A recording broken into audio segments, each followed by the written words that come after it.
Well, I have to say that this episode of The Flash really surprised me in that I actually enjoyed it more than the previous episode. Now, again, there were some issues with it, but for the most part, the way that they handled the whole time travel thing I thought was really, dare I say, fascinating. I thought it was really well done, and I honestly wish they went a bit deeper with it, although I'll get to that in a second. The plot of this one is Barry goes back in time a day. It does clarify a day, and since he already knows some of the events and locations and people that are in the future, he immediately goes and gets the weather wizard Liam McIntyre from the previous episode and locks him up in the little thing, even though Dr. Wells told him not to. Dr. Wells basically says, and if I remember correctly, this was actually brought up in X-Men Days of Future Past too. Dr. Wells says, if you mess with time, then bad things are probably going to happen because if whatever changes you make, time will find a way to replace them or possibly come up with something worse. So there's that. And it turns out that worst thing is Captain Cold and Heatwave coming back to town. And in addition, they've brought Captain Cold's sister, who is the Rainbow Raider. And basically they kidnap Cisco and make him and force him to make weapons for them. And at the end, it turns out that Cisco was basically forced to tell them Barry's secret identity. Now, for the most part, I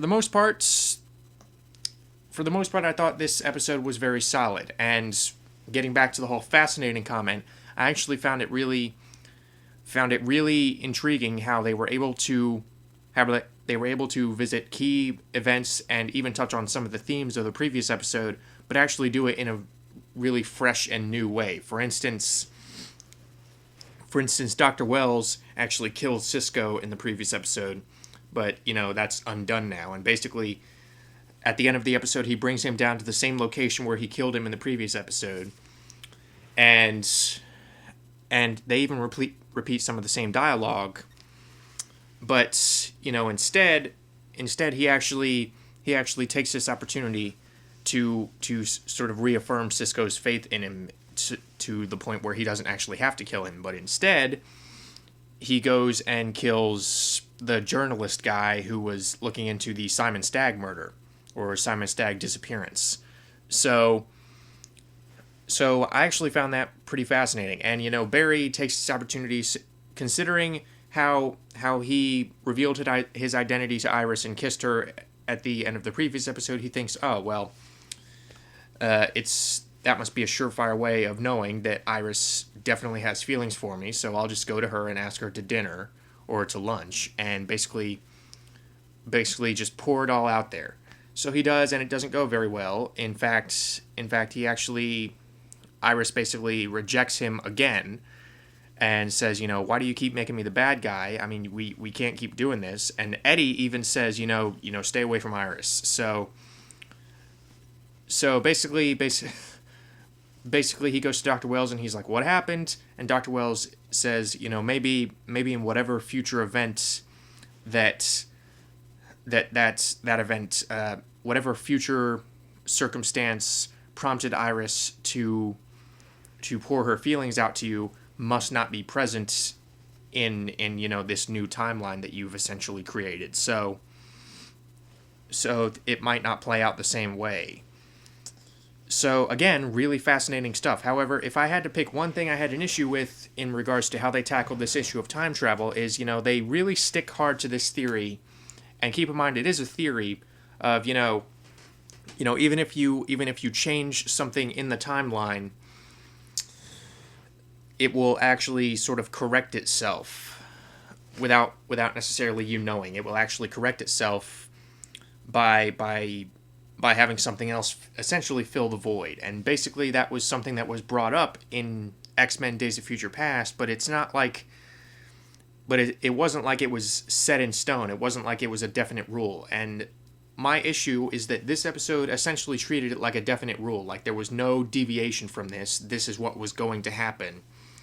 When in reality, I thought that was a little bit out of place, considering all the stuff that has happened on this show thus far, and especially taking into consideration how time is not exactly something that we can study with any kind of tangibility, I actually thought it was a little out of place and sort of took a leap in logic as to how they were treating it as, again, this concrete rule. So if only they had actually treated it as, again, more of a theory, then I actually think it would have been more interesting. Dr. Wells may have brought up this theory, but there was no surefire way of guaranteeing, whether or not the timeline was going to correct itself. And as a result of this theory essentially being treated as a rule, everything that happened thereafter in the episode that was sort of supposed to prove that theory just felt sort of contrived after taking everything into consideration. For instance, Captain Cold and the Rogues coming back to Starling City, I felt like that could have been any other episodic crisis. I didn't really feel like it was a direct reflection of what Barry did or what Barry changed. Maybe if they had tied it in better, then that would have led me to believe it a little bit more. But also, the journalist, Harrison Wells killing the journalist, I get the feeling that he would have done that eventually anyway in the other timeline, because the journalist was looking into Simon Stagg's case. Nothing about Barry or what Barry did was going to change that. So I get the feeling that he was going to kill him anyway, and having his death replace Sisko's, I actually thought it didn't really hit the exact right impact. But again, for what we got and for how they treated it and for how they treated these questions and the gravity of Barry's new power, how he can essentially meddle with the laws of nature, and how they really stress that there are things that you just should not do, then I actually found that really fascinating, and that I actually think that those were some of the highlights of the episode. However, on the other end of the spectrum, we had the Rogues coming back. Now, I've tackled these guys before, and what's actually refreshing about Wentworth Miller's Captain Cold, Dominic Purcell's Heatwave, and now Peyton List as Rainbow Raider is that they are an instance of the Flash TV show having actually memorable villains, and that's something that the Flash TV show has always kind of struggled with. Now, are they being over the top and cheesy? Yeah, but for some reason I still bought it, and I was kind of trying to dissect why, because these guys were clearly being sort of playing the sort of more cheesy, the sort of cheesier angle to these villainous roles. They weren't twirling their mustaches, but I was actually trying to figure out, why am I still enjoying these guys as villains? Why do I still want these guys around? And I actually think I figured out the answer in that, I still buy them as a legitimate threat, whereas, not to go for an obvious example, Jim Carrey and Tommy Lee Jones in Batman Forever, or really any of the villains in Batman and Robin, I never bought them as a legitimate threat because they were just so over-the-top, silly, cartoony, and frankly, they just felt out of place a lot of the time. Now, although not so much in Batman and Robin because that whole movie was a farce, but these rogues, Captain Cold, Heatwave, and Rainbow Raider, they actually fit into the, I don't want to say silly, but sort of more comic book-y, more colorful, more lighthearted tone that the Flash has set out for itself. If this was a very dark and gritty, almost Nolan-esque version of the Flash, then I would say, yeah, these villains are out of place. But as it stands, for a show that a lot of the time is really supposed to be fun, and really knows how to balance its tone, and exactly what kind of tone it wants to set for someone like the Flash, then I actually think these villains work in the context of this show, and again in the mood that it sets for itself. So, and again, these guys are just a lot of fun. I like Wentworth Miller as Captain Cold. I like Dominic Purcell. Those two have really good chemistry with each other, and Peyton List makes a nice addition to the trio. I really like the dynamic that these three have going on, and actually making it so Captain Cold knows Barry's secret identity, I actually think could make for some potentially interesting storylines in the future. And yeah, I like these guys. However, there was one thing I had a problem with, and that was how they actually got their weapons in this episode. Now they come back to town basically, and they kidnap Cisco. And they basically say, make us more weapons, make us another cold gun, make Mick another fire gun, another flamethrower.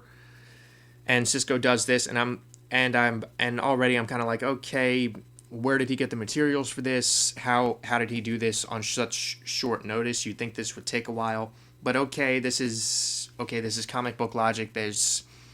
I realize there are certain things that you have to suspend your disbelief for. But then Captain Cold's sister comes in and she says, I want a gun. Make me something gold. So within the next scene, we see the three of them, Cold, Heatwave, and Rainbow Raider, at a casino, and she has a gun that turns people into solid gold. And I'm sitting there watching this going, how? How the hell did she get this? First of all, this weapon just sort of showed up. Cisco was able to make this thing that has never been seen before on such short notice. He just sort of conjured this up magically. So, in addition to the other guns that he was supposed to make, this was a gun that he had no prior experience in designing something like this, because gold is not exactly like ice. Ice is essentially in the air as H2O, and ice is not as rare as gold. Okay, so and also I was questioning how this gun worked, because I was kind of wondering, does this actually encase people in gold? If so, then the ammo would be really expensive, and at that point I would just say, why don't you just buy a regular handgun if you're gonna do that? Why waste your time getting this really expensive ammo for this gold gun? Or the other possibility is, does it actually turn people into gold? In which case, how does it do that in a sort of weaponized method? How does it alter the material that people are naturally made of and just sort of turn them into gold? And again, how does it do that? This weapon just raised so many questions. And really the show takes no time. I was just waiting for a scene where they explained, how it worked. I would have even taken some sort of Star Trek-y science crap that they pulled out of nowhere. I would have even taken that, but there was no explanation given for this thing. And that was really something I had a problem with. You could classify it as a nitpick, but I actually don't think so. This is a unique trait to this character, the Rainbow Raider, and they don't explain how it works at all. So yeah, those were some minor issues I had with this episode, but overall I did enjoy it, more so than the previous one. I actually think Peyton List makes a pretty good addition to the cast, especially this trio of, again, just sort of over the top villains in Captain Cold and Heatwave, but I still bought them as a legitimate threat. I enjoyed the topics that this show or this particular episode was tackling. I enjoyed how it essentially made some of the events that we saw in the previous episode feel fresh and new. It actually put a spin on them, and in a lot of ways it was really sort of a small step in what could eventually become something like a very significant game-changing event like the Flashpoint Paradox, because Barry just went back in time a day, and already it's raising all of these issues. So again, I like that they're taking a small step with this subject matter as opposed to just going all out. So yeah, that about does it for this week's episode of The Flash, and I look forward to the next one.